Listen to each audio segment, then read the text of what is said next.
ಹೊತ್ತಿನಲ್ಲಿ ಈ ಒಂದು ಘಟನೆ ಏನಿದೆ ಅಂದ್ರೆ ಚಿನ್ನಸ್ವಾಮಿ ಕ್ರೀಡಾಂಗಣದಲ್ಲಿ ನಡೆದಂತ ಘಟನೆ ಏನಿದೆ ಅದನ್ನ ಚರ್ಚೆ ಮಾಡಬೇಕು ಅನ್ನುವಂತಹ ನಿಟ್ಟಿನಲ್ಲಿ ಮಾತುಕತೆಯನ್ನ ನಡೆಸ್ತಾ ಇದೆ ಸರ್ಕಾರದ ವಿರುದ್ಧ ಅನ್ನುವಂಥದ್ದು. ಯಾವುದು? ಕೇಂದ್ರ ಸರ್ಕಾರ ಸರ್. ಈ ಘಟನೆ ಬಗ್ಗೆ ಸಂಪೂರ್ಣವಾಗಿ ಸರ್ಕಾರ ಮೊದಲು ಕುಂಭಮೇಳದ ಚರ್ಚೆ ಮಾಡಲಿ, ಆಮೇಲೆ ಇದು ಮಾಡಲಿ.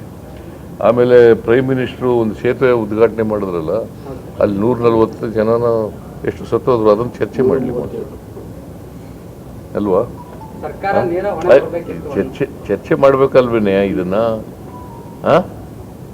ಮತ್ತೆ ನೀವು ಬರೀ ಕರ್ನಾಟಕದಲ್ಲಿ ನಾನು 11 ಜನ ಸಾಯಬಾರ್ದಾಗಿತ್ತು. ನಮ್ಮದು ವ್ಯಥೆ ಇದೆ, ಎಲ್ಲ ಯಂಗ್ಸ್ಟರ್ಸ್ ಸತ್ತೋಗಿದ್ದಾರೆ, ಅದ್ರ ಬಗ್ಗೆ ವ್ಯಥೆ ಇದೆ. ಅದನ್ನು ನಾವು ಬೆಂಗಳೂರಿನಲ್ಲಿ ಹೇಳಿದ್ದೀನಿ, ಇಲ್ಲೂ ಹೇಳ್ತಾ ಇದ್ದೀನಿ. ಹಾಗಂತೇಳಿ ಡಿಫೆನ್ಸ್ ತಗೊಳ್ಳಲ್ಲ ನಾನು.